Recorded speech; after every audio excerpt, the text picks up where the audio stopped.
हमारे युवा और युवतियों को देने का गारंटी आपने दी यहाँ पर, इसलिए तालियां बजाकर जोर से उनका स्वागत आप सब करिए। हमारे राष्ट्रीय अध्यक्ष आदरणीय खरगे जी, आपको हेल्थ के बारे में, क्योंकि आज महाराष्ट्रातली जी काही परिस्थिती आज आहे, सरकारी दवाखान्यात गेलेला माणूस सरळ जातो पण आडवा होऊन येतो, पैसे नाही आणि म्हणून आपला उपचार ते करू शकत नाही।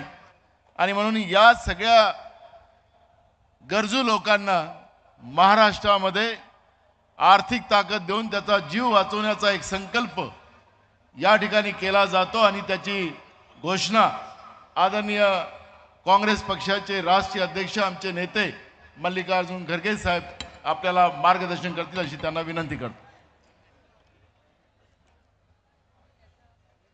आज की इस चुनावी सभा में उपस्थित साथियों और हमारे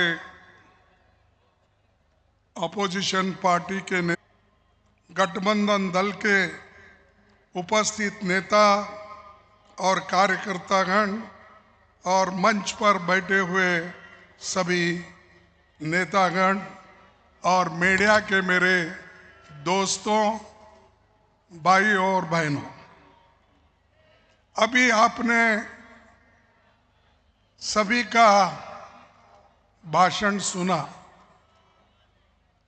लेकिन आखिरी में बोलने वालों को बड़ा मुश्किल होता है, क्योंकि सभी गारंटी ने तो उन्होंने बोल दिया। मुझे एक ही गारंटी आपसे लेना है, आप सभी मिलके गठबंधन के सरकार को जिताएंगे, ये गारंटी आपको देना है।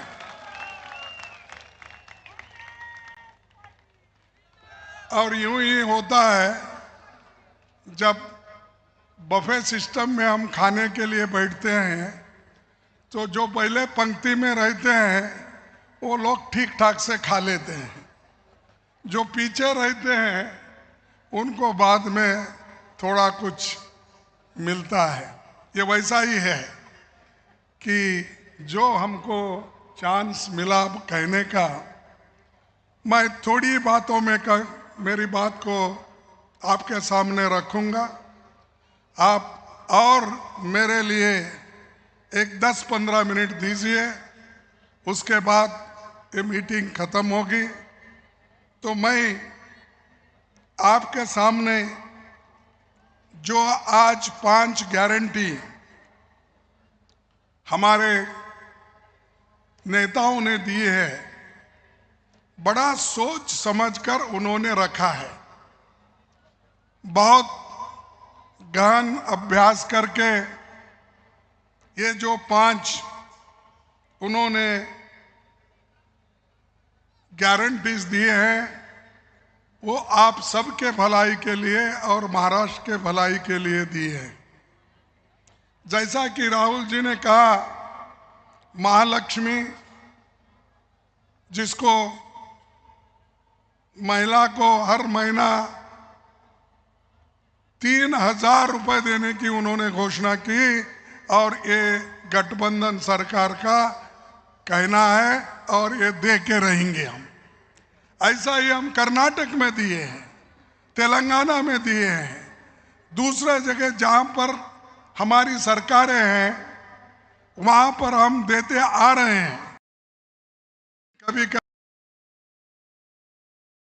मजाक उड़ाते हैं, देखे नहीं, कांग्रेस वाले हमेशा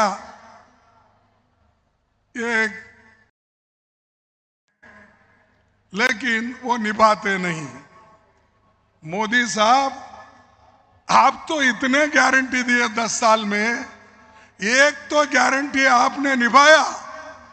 मैं आपसे पूछना चाहता हूं, अरे 15 लाख रुपए की गारंटी दी आप, काला धन लाख, हर युवा को 4,000 रुपए हर महीना उनको नौकरी मिलने तक दे रही है। यह है गठबंधन सरकार का एक वादा। दूसरा, मोदी जी ने कहा एमएसपी किसानों के लिए मैं डबल कर दूंगा। कर दिया? नहीं किया, ये भी झूठ। नोटबंदी होने के बाद उन्होंने कहा 100 दिन में मैं सब ठीक करूंगा। अगर ठीक नहीं होगा तो मेरे किसी को भी चौरस्ते पे सूली पे चढ़ाओ या मुझे कुछ भी करो, उन्होंने कहा। उससे फायदा हुआ देश का? नहीं। तो मोदी ने तो इतने झूठ बोले, और उसीलिए मैं बोलता हूं कि मोदी ये झूठों के सरदार है। मैं हमेशा पार्लियामेंट में भी बोलता हूं, बाहर भी बोलता हूं, क्योंकि जो आदमी झूठ कहता है वो कभी लोगों के हित में नहीं होता है। हमने जो वायदे किए थे, मैं बताता हूं, कर्नाटक में हमने वायदे किए, वो पूरे निभाए, और मैं आंकड़े के साथ उनको झारखंड में बताया। मोदी साहब, आपको आंकड़े बताता हूं, 52,000 करोड़ रुपए कर्नाटक गवर्नमेंट में इस गारंटी को, 5 गारंटी को दिए हैं। उसमें से 47% रुपये खर्च हो गए हैं। ऐसा कोई आपने किया है? ये मोदी की गारंटी बोलते हैं। कौन सा गारंटी फुलफिल की आप? हाँ ठीक है, गारंटी उन्होंने किसको दिया? अदानी अंबानी को दिया है। तो इसीलिए ऐसे जो पार्टियां उनको मदद कर रहे हैं, यहां पर जो भी हो, बीजेपी के, और जो बहुत से लोग तोड़फोड़ करके उधर चले गए, तो उनसे आप दूर रहना चाहिए। और वो सही पार्टियां नहीं है। चाहे शिवसेना में फुट के चले गए, चाहे एनसी नेशनल हमारे शरद पवार जी के पार्टी से फुट के गए। ये जो फुट के जा रहे हैं, टूट के जा रहे हैं, इनके हाथ से मुंबई वालों का भलाई करने का कोई उनका इरादा नहीं है। सिर्फ पैसे कमाना, और पैसे कमाने के लिए वो तैयार रहते हैं। भाइयों, ये मुंबई ऐसा शहर है, लोग यहां पर कन्याकुमारी से लेकर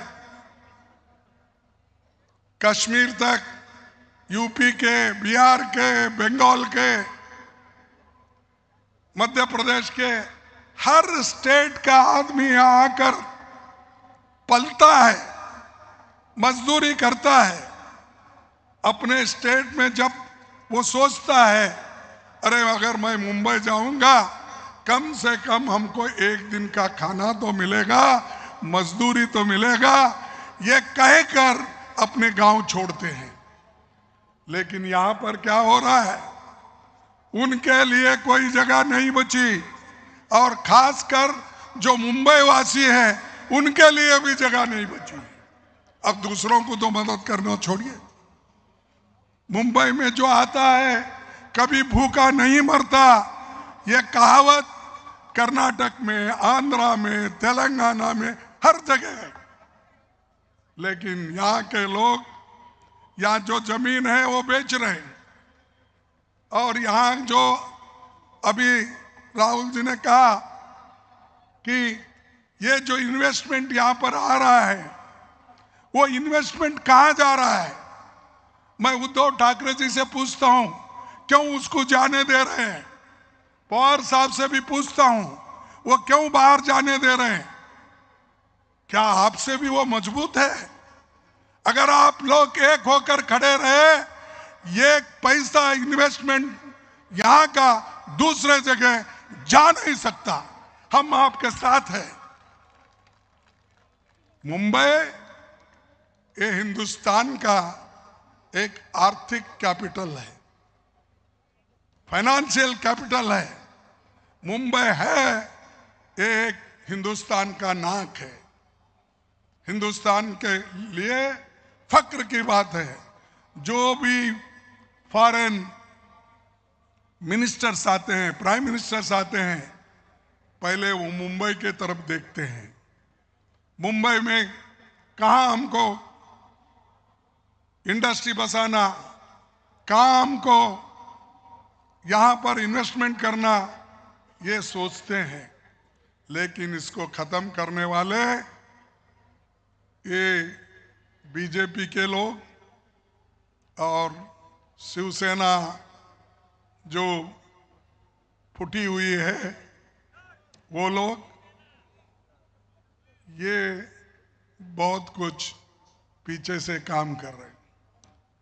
और इतना ही नहीं, ये लोग सत्ता में है। अब शाह आए, यहां जोरदार भाषण देते और हमारे मोदी साहब तो आते हैं भाइयों और बहनों कह के दुनिया की स्कीम बता के चले जाते हैं।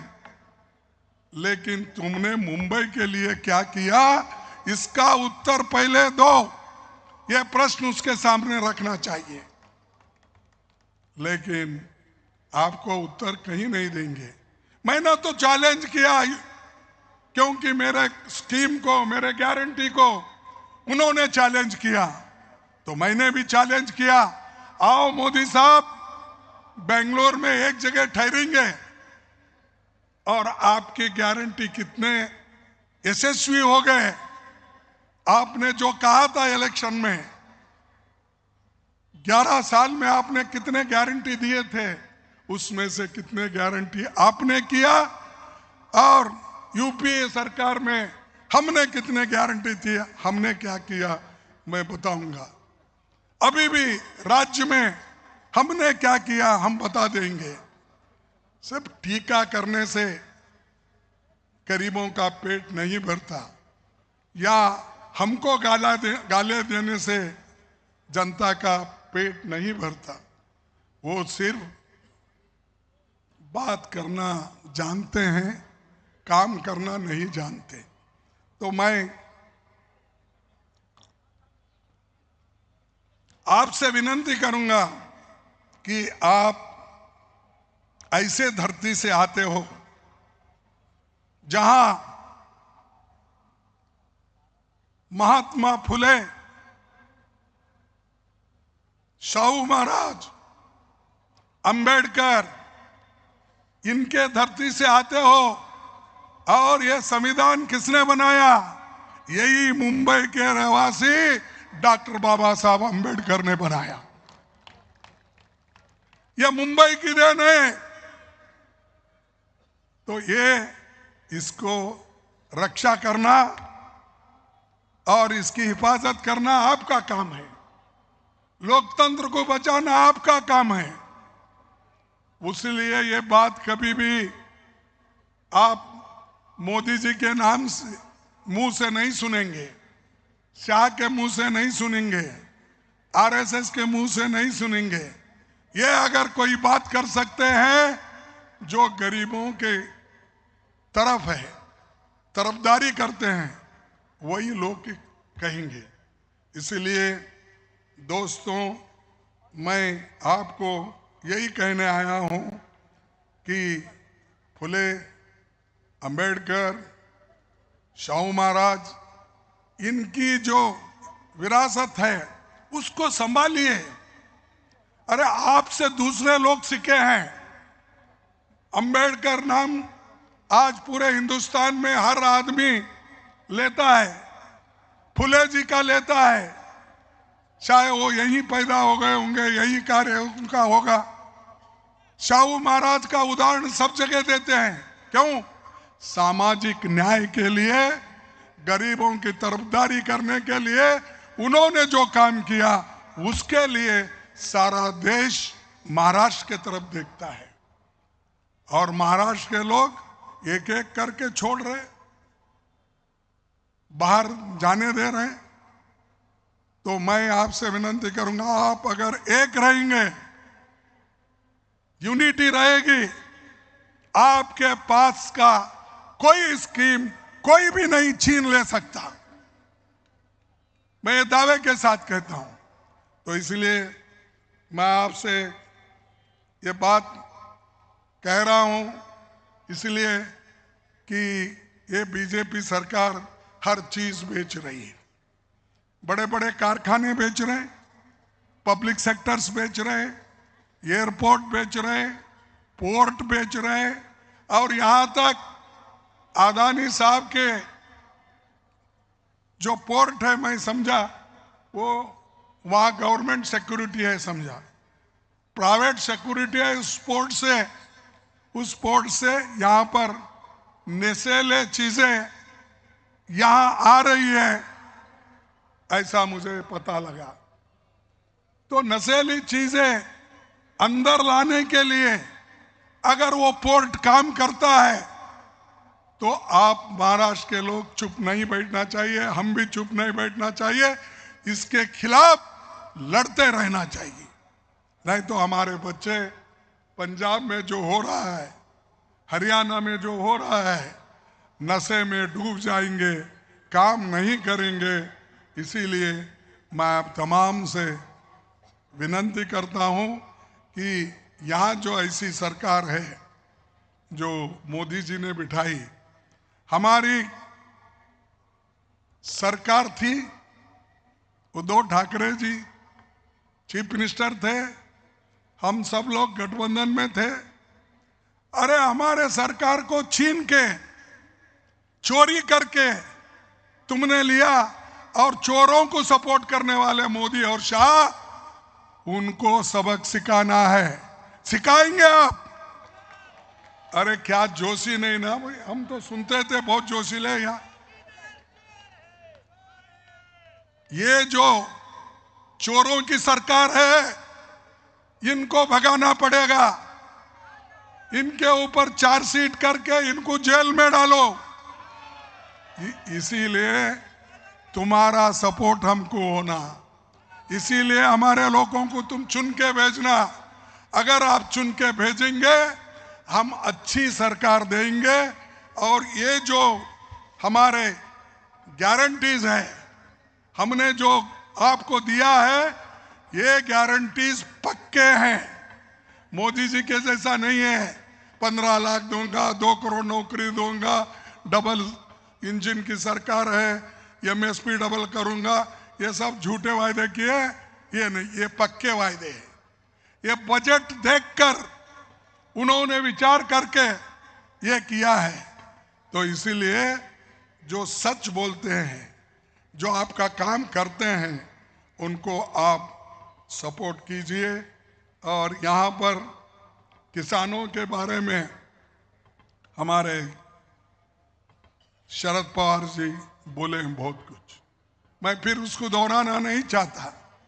मेरा क्या है, देखो, कोई भी देश आगे आना है तो एक शिक्षा की जरूरत है, दूसरा उसके आरोग्य को देखना है, हेल्थ को।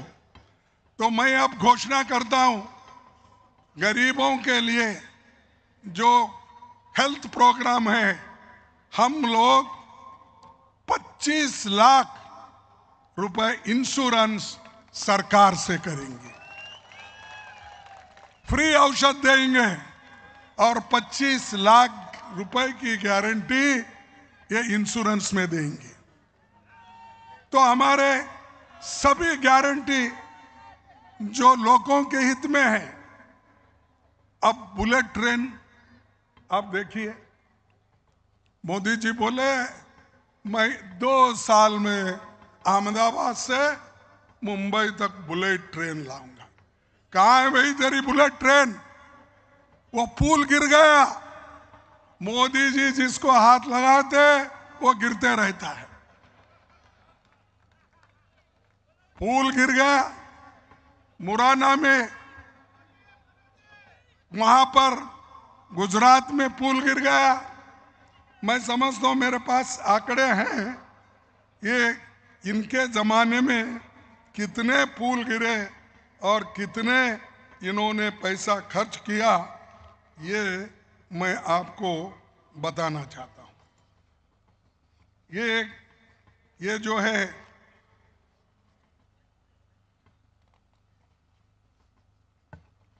देखो, इनका एक तो प्रोजेक्ट पुणे रिंग रोड का घोटाला, समृद्धि महामार्ग इसमें घोटाला, जलयुक्त शिवार अभियान में हर स्तर पर घोटाले। ये तो सीएजी का रिपोर्ट है, मेरा नहीं। ये सीएजी के रिपोर्ट में ये चीजें आई है। छत्रपति शिवाजी महाराज की प्रतिमा में घोटाला, वो गिर गया। अरे कोई प्राइम मिनिस्टर आता है, इनॉग्रेट करता है, उसके 8 दिन में ही गिरता है। तो क्या मजबूती से काम कर रहे हैं मोदी साहब? कहीं उनका काम ही है उद्घाटन करना, काम अच्छा काम करने का नहीं है, मजबूत काम करने का नहीं, क्वालिटी काम करने का नहीं, सिर्फ घोटाले का काम करना, ये उन्होंने किया। अभी तो सभी लोगों ने बोला धारावी रीडेवलपमेंट के नाम से गरीबों को लूटा जा रहा है, और 8,000 करोड़ एम्बुलेंस खरीदी का भी एक घोटाला है। जलयुक्त शिवार अभियान में हर स्तर पर घोटाले, समृद्धि महामार्ग का भी घोटाला मैंने पहले बताया, और पहले ही मैं ये कहा था कि बीजेपी ने पार्टियां तोड़कर लोगों को खरीदकर ईडी सीबीआई को लगाकर डराकर उन्होंने किया। सिर्फ महाराष्ट्र में नहीं किया, इससे पहले कर्नाटक में किया, इससे पहले गोवा में किया, इससे पहले मणिपुर में किया, इससे पहले मध्य प्रदेश में किया। हर जगह इनकी तोड़फोड़ सरकार। और ऊपर से बोलते हैं हम लोग हमको मदद कर रहे हैं, हमारे साथ है इसलिए हम हुकूमत कर रहे हैं। अरे मोदी साहब, आपके साथ लोग रहते तो आप 240 सीट पे सिमट जाते हैं। आपको बहुमत मिला है, मोदी को बहुमत मिला है? नहीं है, 240। अब उसको 2 टांग लगाए, एक टीडीपी का टांग और एक ये बिहार का,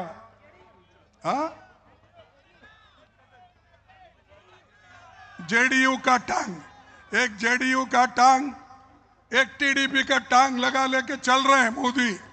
और मैं दौड़ूंगा भागूंगा बोलते, कहां से भागेंगे भाई? तुम्हारे टांग ही टूट गए हैं, लोगों ने तोड़ दिया है, और इलेक्शन में तुम साफ हो गए। पहले तो 400 पार, मोदी है तो सब कुछ है, ये कहते थे। लेकिन मोदी की गारंटी भी गई, 400 पार भी गया, और 2 टांग दूसरों की लगा के हुकूमत तेमुरलंग कर रहे हैं, और आज हमको ये कह रहे हैं। तो इससे आप तमाम से मैं एक ही विनती करूंगा कि आप इस लड़ाई में मजबूती के साथ हमारे साथ रहो, और जो हमारे गठबंधन के नेता लोग हैं, चाहे हमारे पार्टी के नाना पटोले हो और गठबंधन के नेता श्री उद्धव ठाकरे जी, शरद पवार जी और मुंबई के वर्षा गायकवाड़, ये सभी लोग हैं। लेकिन एक होकर मिलकर दिल से काम करेंगे तो निश्चित रूप से हमारी गठबंधन सरकार यहां आएगी और बीजेपी सो जाएगी, पलट जाएगी, मुझे खात्री है। और ये करके दिखाने वाले नेता लोग हैं। तो इससे ज्यादा मैं कुछ नहीं कहता कि हम बहुत आज मोदी के नेतृत्व में बहुत कुछ हमने खोया है, और गरीब बनते जा रहा है, अमीर अमीर बनते जा रहे हैं। इस देश का 5% लोग, देश की संपत्ति उनके पास 60% है। 5% लोगों अमीरों के पास 60% संपत्ति है और इस देश के 50% गरीबों के पास सिर्फ 3% संपत्ति है। ऐसी सरकार आपको होना, और उसके चेले ऐसे हैं चपाटे, चेले चपाटे, उनकी गवर्नमेंट आपको होना नहीं। तो मैं आपसे यही बात कहने आया था और आखिरी में ये कहूंगा, जो डॉक्टर बाबा साहब अम्बेडकर हमारे संविधान में समानता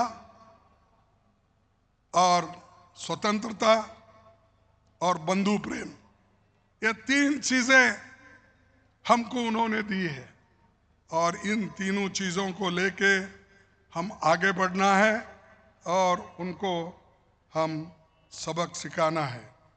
और शिव साहू फुले अंबेडकर के आदर्श जो है उसको अगर हम आगे लेके बढ़ेंगे तो सिर्फ महाराष्ट्र ही नहीं, सारे देश आगे आएगा। तो इसलिए मैं आपके सामने कहने आया था। और ये जो मुंबई आज आर्थिक राजधानी, इसको हम ऐसा ही रखेंगे। और मैं ऐसे जगह में हूँ, गुलबर्गे में, और शरद पवार जी को मालूम है, ठाकरे साहब को भी मालूम, मेरे को इक्वल डिस्टेंस है। मुंबई भी उतना ही है मुझे, उधर बेंगलुरु में उतना ही है। कभी कभी मुझे यहाँ आने के बाद कंफ्यूज होता, तुमको देखते मैं मराठी में बात करूं क्या, फिर दूसरों को देखने के बाद मुझे ऐसा होता भाई हिंदी में बात करूं क्या। ये मुंबई में आते ही बड़ा कंफ्यूज होता मेरे को महाराष्ट्र में, क्योंकि आप जरा मराठी में बात करने के बाद जरा उद्धव ठाकरे को कैसा तालियां बजाते हैं, शरद पवार को कैसा तालियां बजाते हैं, वो तालियां मुझे मिलते समझ के मैं कोशिश करता हूं, फिर मैं बोलता हूं कि राष्ट्रभाषा में बात करेंगे। आणि तुम्हाला सांगतो, आम्ही कधी खोटे बोलणार नाही। निश्चित आम्ही जे काही सांगतो त्याप्रमाणे चालतो। बोले जैसा चाले त्याची वंदावे त्याची पाऊले वंदावे, नहीं वंदावे पाऊले। अरे जो सच बोलता है, सच करता है, उसके पैर पड़ो भाई। ये झूठों का सरदार का क्यों पैर पड़ रहे हैं? ये बीजेपी के नेताओं को बोल रहा हूं मैं। और सच बोलने वाले ये गठबंधन में लोग हैं, और हम जो लीडरों को मानते हैं, ये देश के बहुत बड़े सामाजिक सुधारक हैं। तो इसलिए आप से मैं ये उम्मीद रखूंगा, और हमारी ये घोषणा पत्र भी आगे आएगी, और हमारे जो 5 सूत्री गारंटी है, इसको आपको मजबूती से सपोर्ट करेंगे। ऐसा कहकर मैं आप तमाम को नमस्ते करते या आपको अभिनंदन करते मेरे भाषण को समाप्त करता हूं। धन्यवाद, धन्यवाद। हम जय हिंद। जय हिंद। अरे जोर से बोलो, जय हिंद। आपली जय हिंद। आपली जय भीम। अरे क्या